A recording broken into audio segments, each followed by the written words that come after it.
We got all these tabs here for you, just little snippets. I've taken a good amount of time, about 3 hours, to organize it, put it at the right timestamps to play the part of video I wanted to share. And let's see. So key points I'm going to be discussing today are, of course, a lot of the red pill stuff is useful. It's men, you turn yourself into your best self. It's men, be careful. Don't give your energy to the wrong woman. But then or it's like, be careful who you marry. But then at just the same time, a lot of them are like, objectify women and just like outsmart and outmanipulate and outdo them, and so you're always like ahead of them, but really you're not ahead of them. What you are is you're dealing with women that you don't care about. You're dealing with women that you are avoiding your real wife that you could marry. You're avoiding you're around women who are in theory not as strong mentally and physically, because they're not that as they could be, because they're kind of being submissive to you in this quote unquote red pill world of quote unquote alpha males, where they're supposedly they're alpha, but they're really just trading promiscuous women around with each other, because there's a whole collective of women who only want a dedicated husband and someone who is willing to celebrate them and their vulva. And the way you do that is through oral sex. And of course, the woman should be hygienic, clean shaven, and preferred skin tone. These are things that men, when they're selecting a woman, sometimes it's selecting off of other qualities, but you got to start thinking of just looking at a woman and thinking, would I want to give her oral sex? And you should be able to look at a woman and decide that. You may also want to notice what her scent smells like. Not necessarily the scent of her period, but her scent of her body overall. And like for me, like I wouldn't want to give oral sex to a woman who wasn't vegan, and obviously certainly not a woman who was promiscuous, or so let's start off here.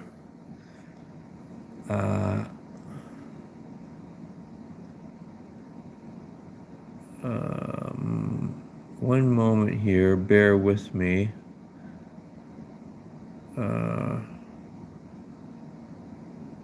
I'm looking for...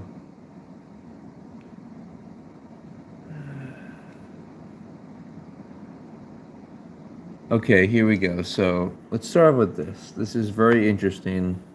Let's see what they have to say. Actually, I need to activate my speaker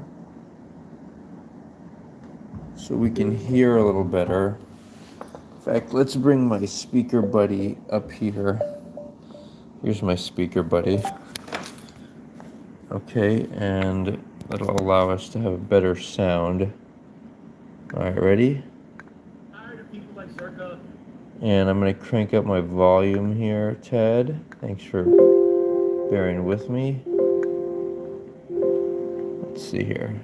And Myron and Andrew saying that eating pussy is gay. I'm tired of people like Zerka and Myron and Andrew saying that eating pussy is gay and satanic. Gay as fuck. Wait, Andrew says eating pussy is bad? Huh?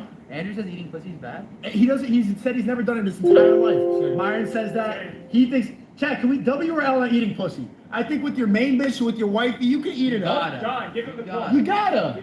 Or else someone else. So why, and then, you know, terms like main, quote unquote, bitch, why would you even use terms like that? You know what I mean? You should want somebody to be your wife. What's gonna do? I don't understand what the fuck that has to do with Satan. When the Hamburglar and Grimace break into your house to rape your girl, What? who's protecting her? Is it you? Yes. So why the fuck are you eating the box?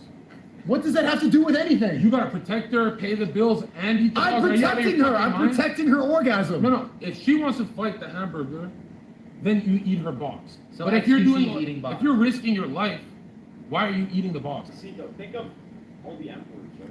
All the sultans, all the kings. Do you think they were eating these boxes? Holy face. Oh. Wow. Then who is eating it? Nobody.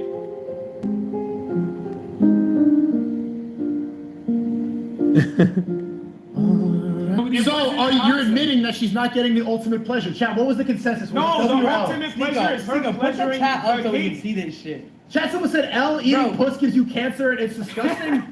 So the thing is the woman has to be healthy, you know, like you look at a woman and you might want to have sex with her, she might have higher levels of fat and whatnot, but it's different when you know, think of her in terms of her VVS, like what would you know, does that attractive? She has to be, you know, healthy, clean. Let's see here. Base chat. Bro, yesterday fucking that soy boy said that I was giving people cancer by talking about suppressing your, not suppressing your emotions, but by not crying. You want to hear It's something that something? gives you, bro, everything gives you cancer. What are you talking about? Check this out. I'll destroy you. Ready? 100% of men who eat the box and an 80% divorce rate. I thought eating the box was making the Bro, bitch stick around. Who is doing that statistic? 80. How are you doing that study? 80%. There's absolutely no way you can get those statistics. Hold on. 80% divorce rate, and they're all box eating cucks.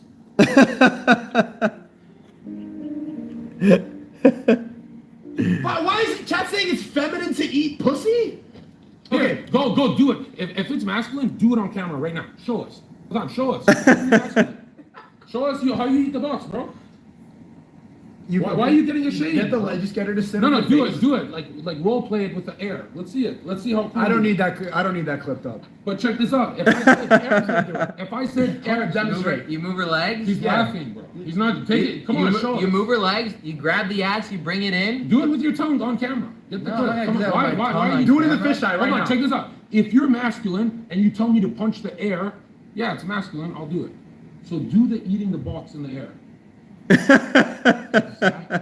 There's a reason his psyche can't let Well, him do it. doing it alone is nothing, but when you have her Then how there, come I can punch the air alone? You can't fight that logic. Okay, all right. So that was a fun beginning. Let's keep this going. I'm gonna be doing for a variety of stuff, some related, some not. But check this one out. Pathways. Please go. Get up in the morning, go straight into the bathroom. If you brush your teeth with your right hand, start brushing with the left. Look into the mirror. Now we're talking to the subconscious brain. Eye to eye in the mirror and say, I love you 10 times. When you finish that, let's get some oxygen inside you to start the day. Exaggerated breaths to start the day. How many breaths? I always tell my guys. So that's a fun one. What else? Oh yeah, this is such a joke. It says masturbation ruined my life. They're stuck in a cycle of gratification. The biggest argument all these characters have is that like porn is addictive and masturbation is addictive. But if you're only doing it once a day for 15 minutes, which I'm recommending, you know, or yeah, I think you should be doing it for the same amount of the frequency that you want to have sexual intercourse with your wife, because you know, how is it any different? It's all about getting an orgasm, and the most important thing about it is that orgasm helps you manage your desires, that your desires do not run your life. I got a nice comment here. I listen to this weekly in reference to this, my video titled "Love Them, Marry Them." What else? Let's see here. Check this out. Deciding that you already failed in the future, that's a bigger The loss. motivation is that tomorrow doesn't exist. That you can only do today's work. That's all you matter. If tomorrow doesn't exist, then how did you lose tomorrow? It's a fucking poem. Oh, okay, that's all right.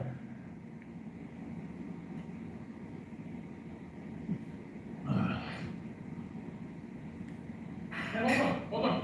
In Masonic literature, tomorrow means when you go in a dream state, you're going to go to a different realm. What you dream about is coming at you the next morning. Every day you're in a different world. Careful. Okay, so we'll go shit outside. So it's funny because he's just so spaced out. He could have just snapped when his father died. 100% he could have. Literally. You know what it No. takes? Take your hand off your dick. That's what it takes. That's as simple as that. So why don't you sell that as a therapist? Why don't So you? it's just funny they're discouraging masturbation as well. But Literally. this guy they're smoking, you know, they're consuming products that are, and even if they weren't, like why would masturbation be detrimental? Why would it, people say it takes your creative energy away, but I think that's similar to people saying, you know, that people who are vegan are, you know, have less ability to build muscle than people who have a omnivorous diet. But you know, and ultimately it's like use it or lose it, because it's a functional thing. It needs to be, I think, used. But and to these people, I would say at least experiment for a month. Both men and women, I think, should experiment with masturbation, even if they're biased against it, in the name of scientific inquiry and a seeking of answers of, you know, is this useful in my life, instead of just trying to avoid it. So what else do I have here? The four wings of the earth, you start thinking it's a fairy tale. Flat earth, when scientific proof, and I know now I don't need it, now I have faith, I don't need reason. When scientific proof was on our... Did you hear what that guy said? So he's like, now I don't even need reason, and he's like, I have faith. Wait, actually, there was a little more to that. side, I was like, I can't believe in Christ, but I need to start praying. Tried my first prayer after I became a flat earther, and it popped off, and it was way too accurate. The people in my prayer had blurry faces, and then I started recognizing. Have you spoken to Young Don before? I just spoke. No, to I him. hate him. He let go of the Trinity. I literally unfollowed him. I hate him. So yeah, this is just total. 30? No, by the time I'm 35, she's ugly. If I get married now, by the time I'm 35, time to re-up, you know? So this video is actually very revealing. He's suggesting that he wouldn't find a woman who's 30 years old attractive, which makes no sense. He's suggesting that he would want to get a woman as young as possible, but there's, even for people who try to do that and could pull it off, if you know, for rich guys who have the money, the reality is it's always going to be an everyday underlying element in the relationship. People are going to see it and disapprove. You know, you're going to know it's there. You, as a man, would you want to be with a woman who is 20 years older than you? You know, it's like, and then what happens when you, as a man, die? You're going to leave the woman with who has a 20-year more lifespan than you to be alone, because it'll be harder to find a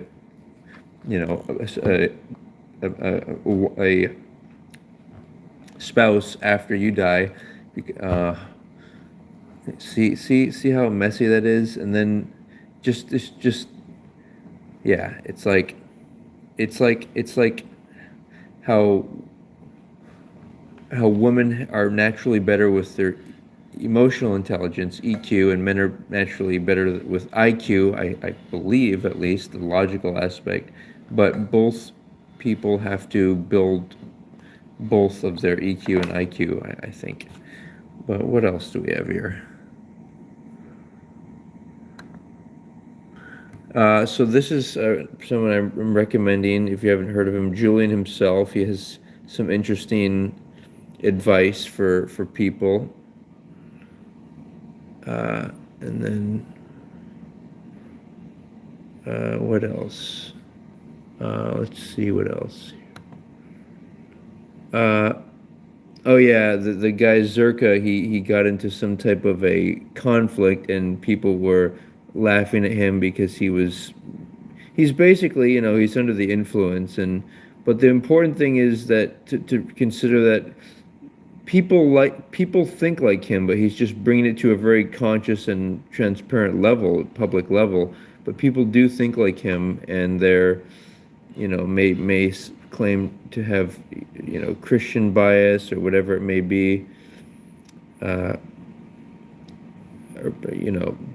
the reality is what are the defining factors of what makes somebody a religious? I would say one core element is that they don't want to seduce people for premarital intimacy, that they want to respect someone and hope the best for them, hope they get a great husband or wife, and if not, then, or then they don't want to. And so, okay, so let's check this guy out. 4 reasons to biblically to masturbate. Hi everybody, Pastor John here with another 3-minute Bible study where I'll give you 4 biblical reasons to masturbate. Let's turn to 1 Corinthians 10:13, where I think he's a little overplaying it in terms of the enthusiasm, but God explains that he will never give us a trial too great to bear, and even goes on to say that he will give us a way out so that we can endure it. Brothers and sisters. So that's pretty logical, even considering the Christian logic. It's like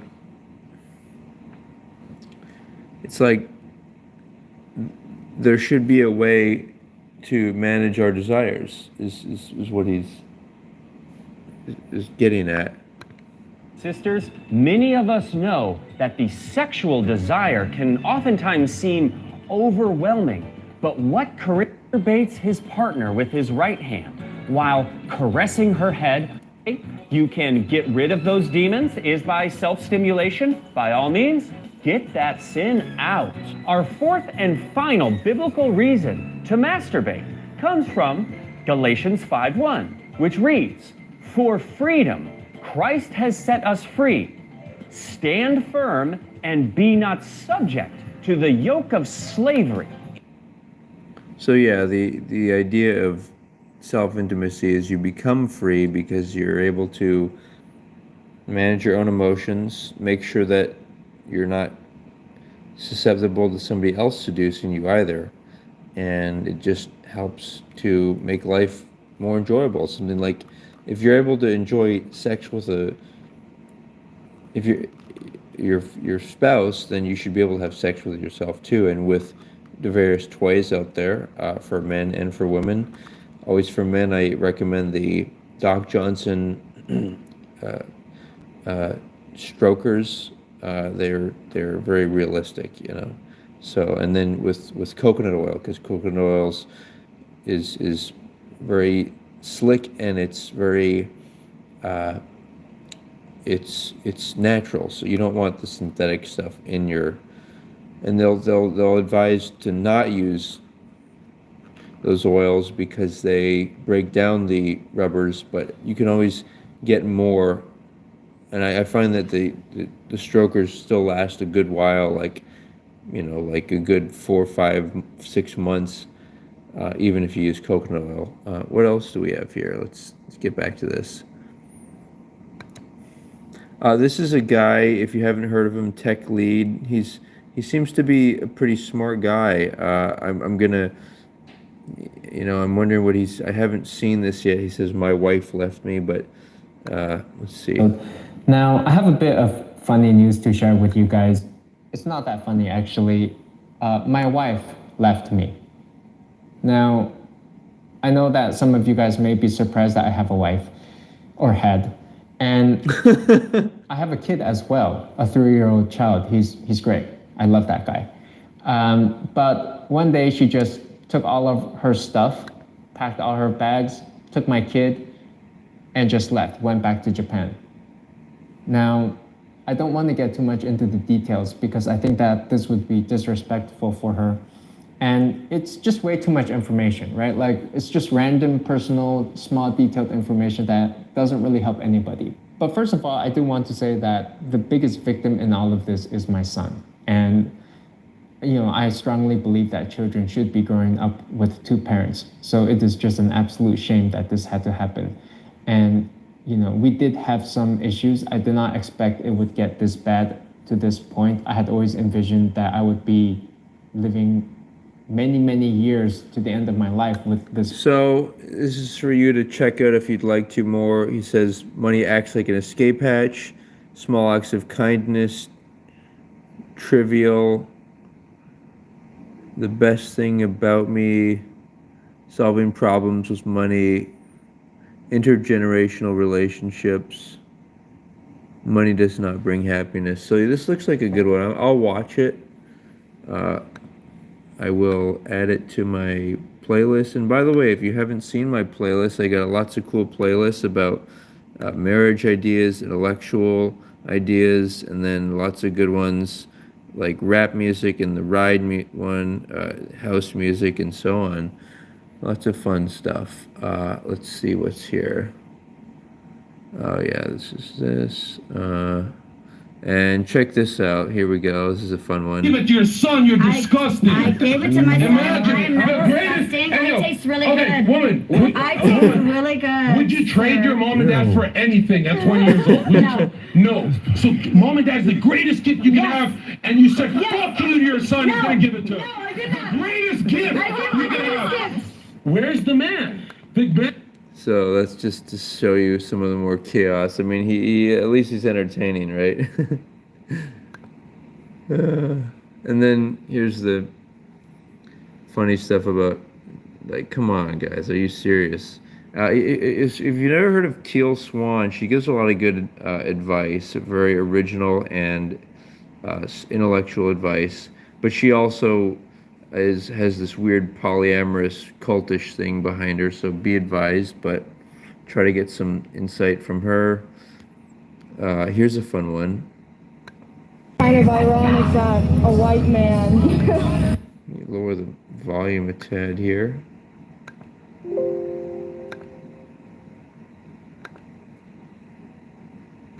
is wearing a woman for Trump and a feminist for Trump when I consider myself a feminist and You just assume my gender?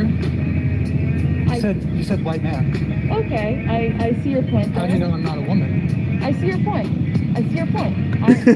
You need to check your white privilege, your white female privilege, I think. You think? A little bit. I actually identify as a non-binary, gender-fluid dragonkin.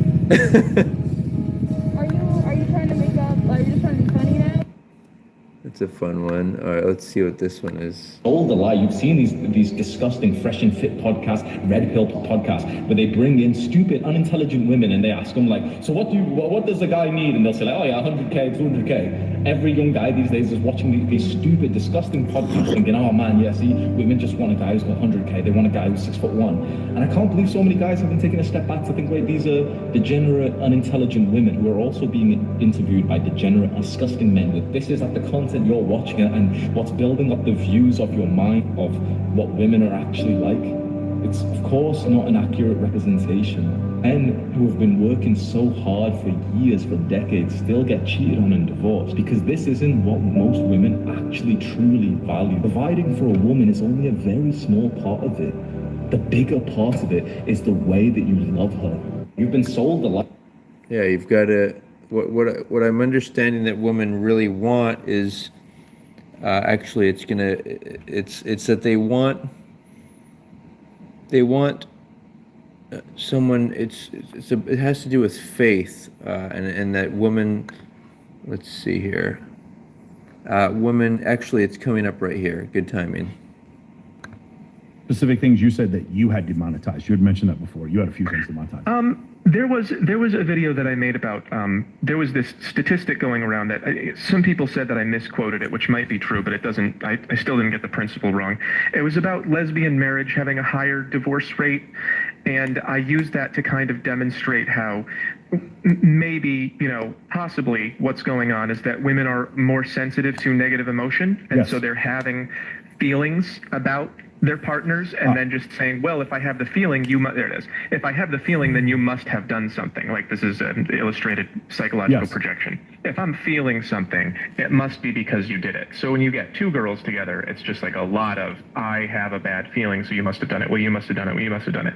And I've had friends who were lesbian couples, and that's how they fought. And I got to see them say, like, it was like, you never buy me flowers. Well, you never buy me flowers. Well, you never initiate. Well, you never initiate. And it was like a lot of negative energy. Not that negative is bad. It's just that, existence, masculine and feminine, have to come together to create things.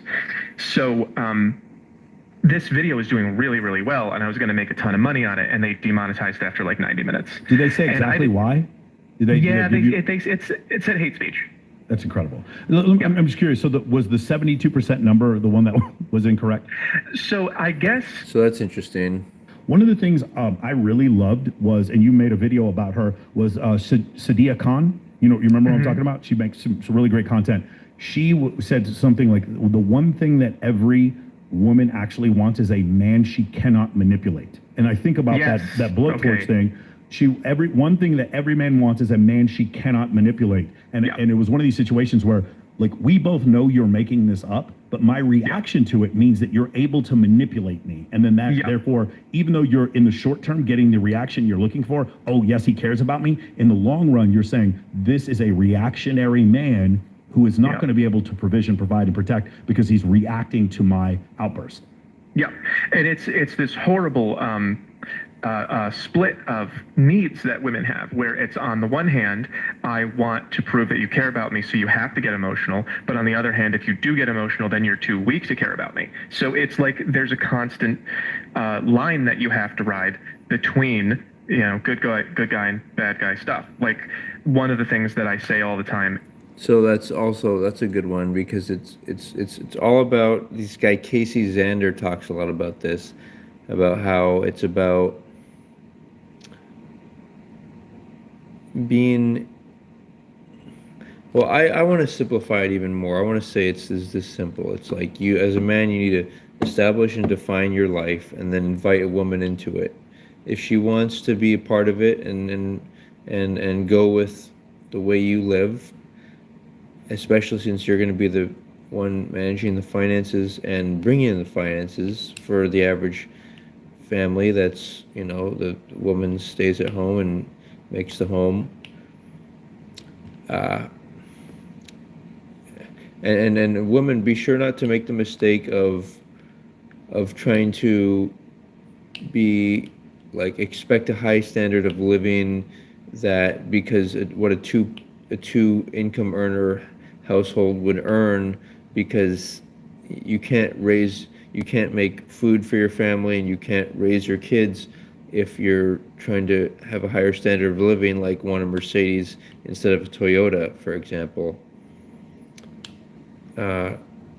Realize that this error in thinking, and women do this. Women will have these weird competitive things where they all want all the guys' attention, and they all want to compete in status games of who's, which woman has the richest. Just, these women need to be conscious of these things, just like men need to be conscious, such as stuff about masturbation. But here, check this out.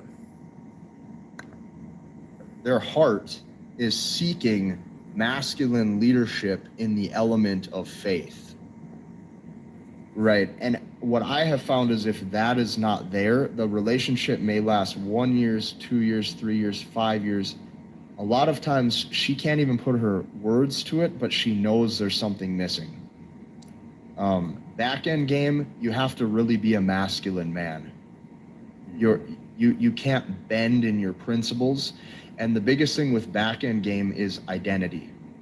That's why the concept of back end game Why? Okay, so this is all what he's talking about. Well, let me just finish this part off here. I love like Khabib as the archetype or the role model for that so much. Is like strict Muslim, you cannot take that away from him. Fighter through the core, you cannot take that away from him. Family is number one, you cannot take that away from him, right? He knows himself. Where guys get fucked up on the back end is she sees you have a flexible identity. She sees who you are can change. She sees who you are can bend and break. You start to acquiesce and you make concessions.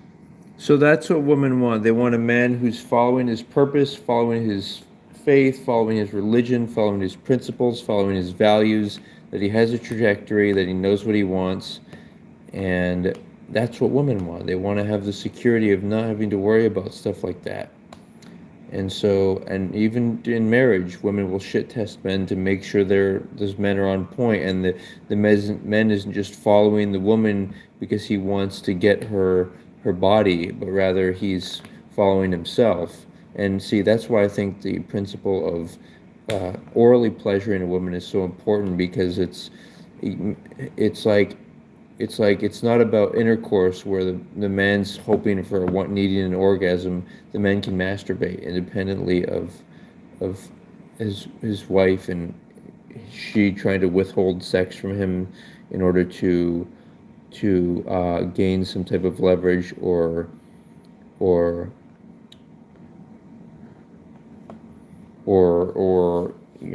make him do something in order to have sex that he wouldn't want to do, that's against his principles. Like a good example of that would be a lot of women will allow their daughters to be to dress suggestively and be promiscuous, because secretly women even compete with their own daughters. They know that their daughters are younger and can attract more men their age and all men, and so they secretly resent that. But this all happens when a family breaks apart, when a man's following his purpose, or they say like when a man's following his higher power or God or whatnot, then the man's following that, and then the woman can follow the man because the man's has his channel, and then the kids follow the mother, because what's going on, guys, is the man's has his purpose and he goes out and he works, and then when he's working, the woman's supposed to teach the values of the man. And by the way, this isn't about like a woman being submissive to her husband. This is about two conscious people, man and woman, getting married because they both have the same core values. And it's like, even if the woman were to be the breadwinner, the man could, and maybe the man injured himself, he could stay home and help the kids, and she could earn some money for the household, so whew. All right, what else? Let's see here. Let's try this one.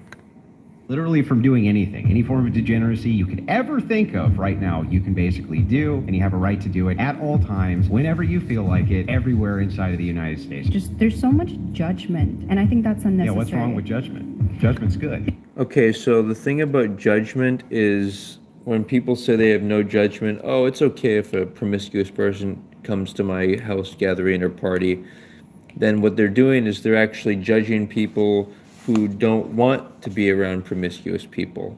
So whenever somebody says, oh, you're being judgmental, or like they'll tell people like me stuff like, oh, you're being prudish or a prude. Yeah, it's called being prudent, which means having foresight into the future and wanting to establish true love and not just pursue the lust of using people for their bodies, because guess what that does?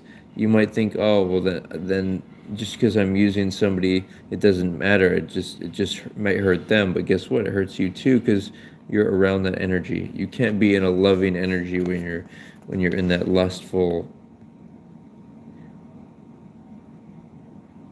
dehumanizing energy. Because it stirs people away from doing what they want to do. Yeah, but this is a problem with Twitch politics. You got Twitch brain, okay? So what's happened because of your Twitch brain is you hear all the hedonists on Twitch say, do what makes you feel good, man. The good is the good. Do the good. Whatever makes you feel good. Have you ever watched my Twitch What about your duty and obligations? Do you have any of those? Do you just have a set of sequence of entitlement? So what he's talking about hedonism is saying, oh, you just do what feels good is this, well, then people could do drugs or whatnot. No, you don't do what feels good. You do what is going to help make life peaceful. It's not always about feeling good and feeling excited and having fun. That's another mistake people make. It's like, that's not the main emotion you want in your life. The primary emotion you should want is a sense of serenity and peace. And that's why I encourage men to gauge a woman based upon whether or not you give her oral intimacy, you give her oral sex, and this allows you to kind of refine what it allows you to really focus in on something more than just physical pleasure for you as a man, like orgasm, but rather about her. It's like, truly wanting to be around and really wanting to pleasure her, and make it about her, not make it about you and your body, your PPS and whatnot. That you call rights with zero duties and zero... Bullshit. Well, we as men have gone so far into learning how to play this game and obtain, potential intimacy or sex with a woman, when we forget that oftentimes they're even more deceptive than we are. They'll naturally do these things. It's our job to say no. It is our job to lead by example. It is our job. So women have a natural, they like to shit test men, and it's good for evolutionary purposes. You have a standard.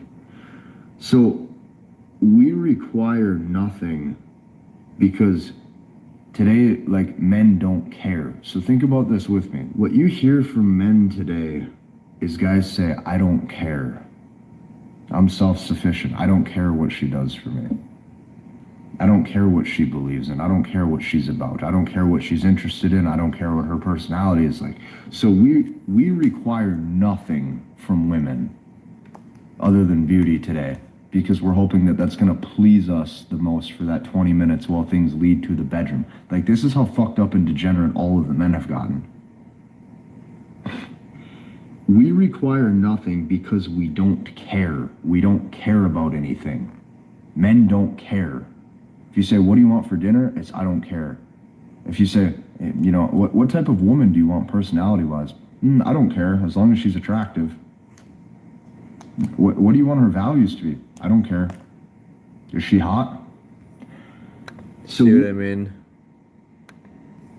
Here's something, a different tune here. You don't get married until you fully discover who you are. I would recommend. So this means when you should only get married when you truly love yourself, and that's very possible. The idea of love is about commitment to values. So the way you can experience loving yourself is to have a schedule and say no to people who are not in line with your values.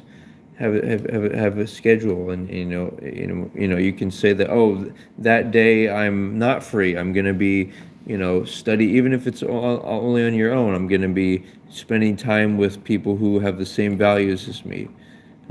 For example, if you're Christian, you could say no. I only spend personal time with fellow Christians, for example. Okay, let's see here.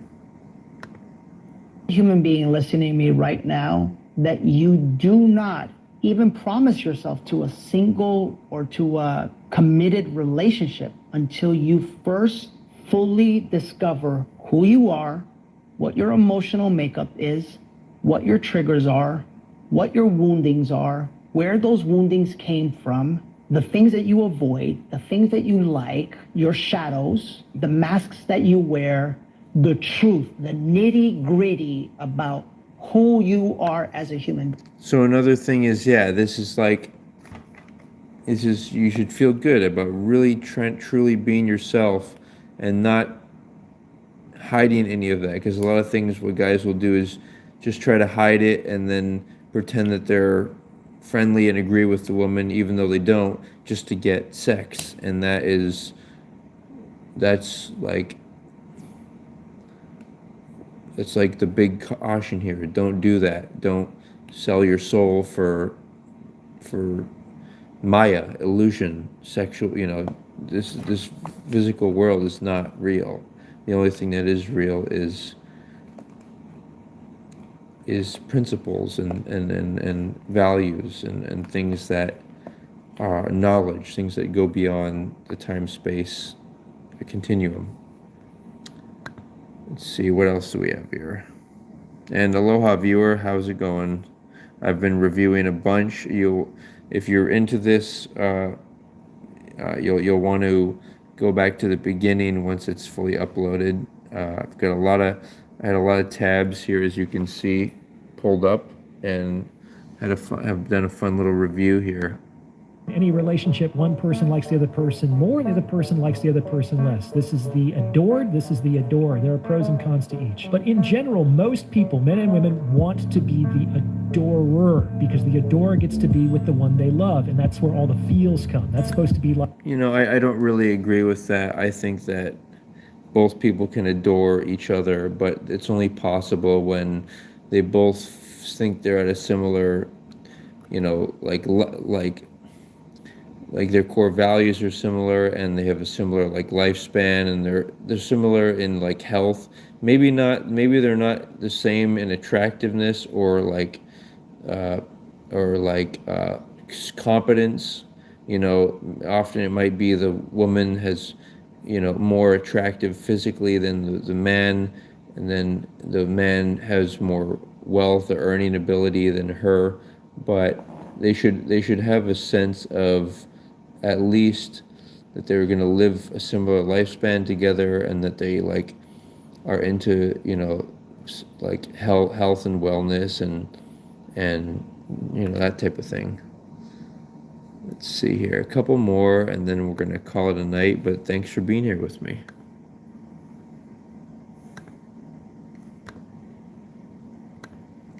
Want. People will tell you that they want money, they want someone tall. The reality of hypergamy for a woman is there's only one thing that all women want. People will tell you that they want money, they want someone tall. The reality of hypergamy for a woman is only by one metric. It's our ability to manipulate a man. You can be shorter than us, you can be poorer than us, you can be dumber than us in all other regards, but if we can't trick you, we'll still give you some respect. But if you're richer than us, taller than us, got more degrees and more qualifications, but we can trick you and we can manipulate you and we can derive resources. We cannot see you as a body to respect.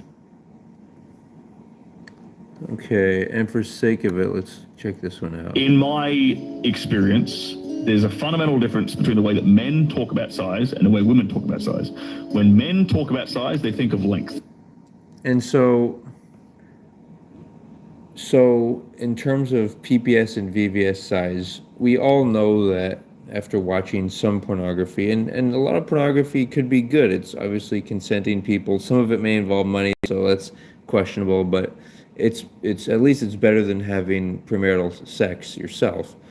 But there's a lot of couples that do pornography that's under the auspices of love.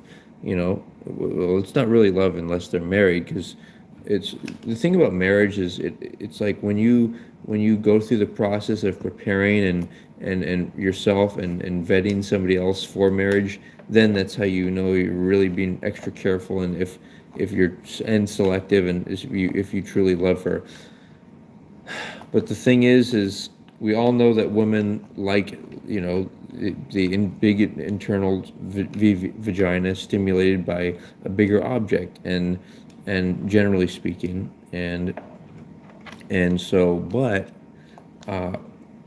you know, that can be, you know, achieved in different ways by the man using toys and them just being with each other. But you know, it's important to realize that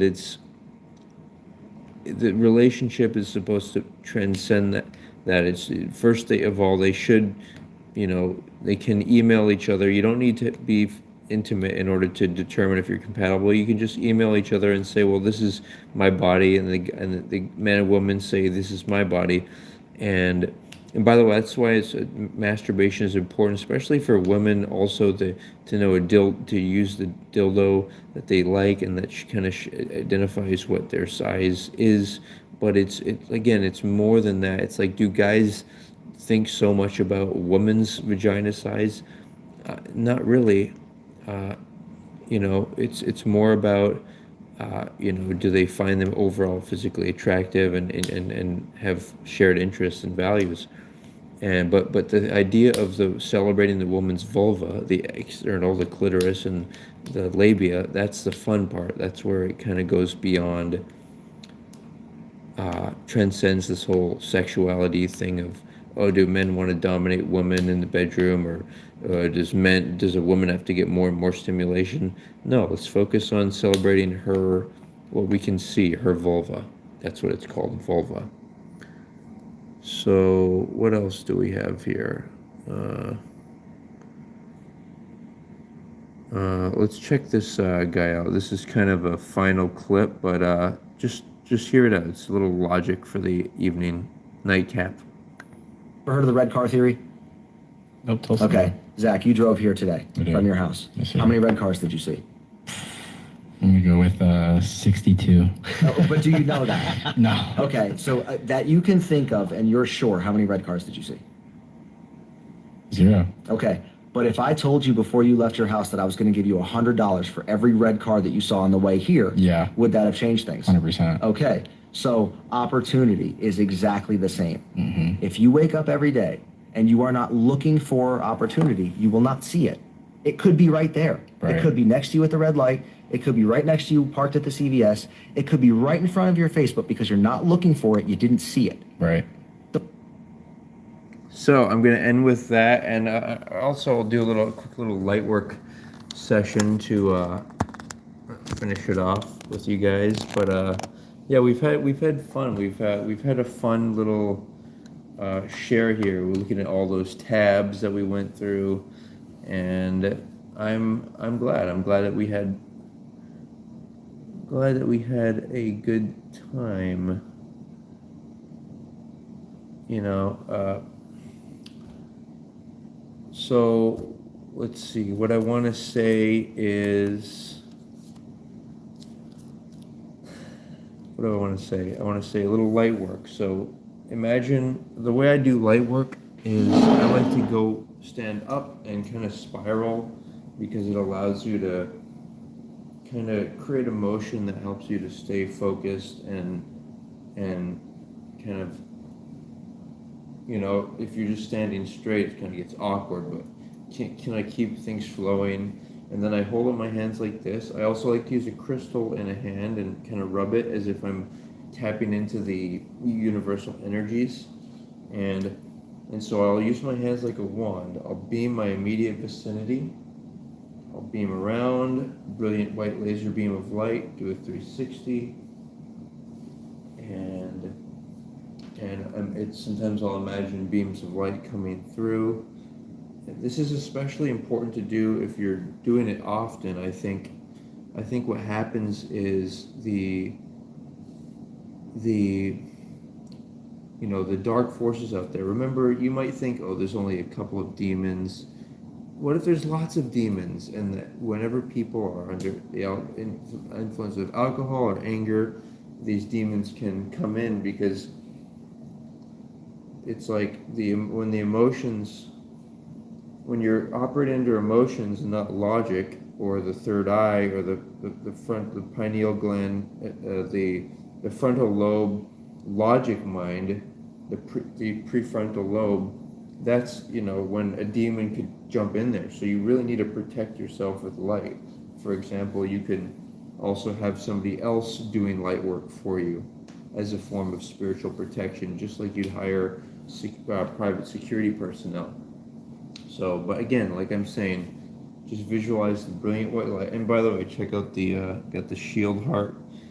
Just go to my website, shieldheart.org, or email me, and we'll get one to you. I've got more of these patches. So, but yeah, so we want to beam around. We're beaming around. Sometimes if you're in your room, beam your computer. Purify it. Imagine a brilliant sphere of white light. Use your cell phone a lot. Imagine I'm gonna hand you right now an incredible sphere of brilliant white light. Just imagine it. Imagine how amazing and warm and vibrant it looks. Now, put it onto your phone so that your phone is there, like that, and then what else can we do? We can. So that's like your immediate environment, and you can do this wherever you are, even if there's maybe issues you're dealing with. Of course, you need to get yourself away from the drama first. Seek and give space. Don't expect people to give you space. Seek that space, right? Back off. Back away. Rather than enter into verbal or even physical conflict. Back away. So, because generally it takes two people to choose to enter into conflicts and dramas, So do the light work whenever you can, and it's about imagining people in your head smiling, imagining people that you're upset at, but imagine them smile, okay? Because that will allow you to be happy, okay? Because it's what's in your mind that creates and attracts, and also when you think of somebody smiling, even if you're upset at them, it helps you to keep your mind in a better mental state. It's not really about the person smiling, and it's not really about anything. It's just about that's what makes you feel good and keeps you in that good vibration. So imagine a couple of maybe one person that you're upset. Imagine them smiling, okay? And then imagine a brilliant stream of white light just going into their place. See people reacting in amazement. Wow, look at that! And then imagine that brilliant white light just cures and heals the situation. And even if you want to avoid them, even if they're like a bad person or something, do avoid them. But make sure that the programming in your mind is helping you to manage your own mental space and what you are magnetizing, what your mental programming is attracting. And lastly, let's do, if you're having a problem at work, imagine a brilliant beam of light going through the tools or whatever the mechanism by which in the environment that you work. Imagine you're an angel flying over and beam a brilliant white light down to it, and down to the people or whatever the situation, whatever it is. Okay, you get that beam going, imagine them smiling. Maybe you're feeling underpaid. Imagine, just beam the money, blast it like a bright white laser light. Just for a moment, think about all the money exchange, trade, just think about how that's all working, and just blast the whole process of the customers giving money. Imagine them smiling, the work getting done well, the product or service being successfully transacted, and everything. And then lastly, we're gonna want to shoot for someone who's like a leader, like whoever's somebody like Elon Musk. Let's do him. Somebody who undoubtedly needs some spiritual protection, because as the universe, I believe that we invented the possibility for there to be dark demonic forces as a way to more vividly experience life and have some challenges, you know, have that possibility of problems, possibility of confusion in order to know what we want, the good that we want, and that we're going to attract it for ourselves. So that's a lot. Yeah, that's okay. So we're just imagining happy people. We're imagining Elon Musk in a state of joy. Imagine beaming all the Teslas, and let's say he's at his one of the factories. Imagine the brilliant white light just streaming down and everyone's smiling. Incredibly bright white light. And yeah, there we go. And remember, you can also do world leaders and whoever it may be. But it's been good, guys. We've had a fun little session. Lots of tabs, lots of little videos we got to look at. And yeah, actually, it's been very informative for me too. This helps to keep me sharp and debate ready for anybody who wants to challenge the validity of my arguments and my reasoning. And in the interest of having a more peaceful world, let's celebrate women's flowers and live more connected to ourselves so that we really know who we are, we're really in love with ourselves, we're really having sex with ourselves, and that translates to being in the frequency of love at all times, before marriage and during marriage. So you're not going to deviate from that frequency. You're in love. You're in the frequency of love with yourself. Okay? So yeah. And then with your future spouse, you're in that same frequency, that same vibration of love. Because in order to seduce someone, you have to change out of the frequency of love. So if you're always in the frequency of love with yourself, you're doing what you want, you know who you are, you're self-respectful, you're having sex with yourself, then you're in that frequency, right? And then that means you are ready for love, you are ready for marriage, if you're also financially and emotionally ready, because those are the other elements. But yeah. Take care, guys.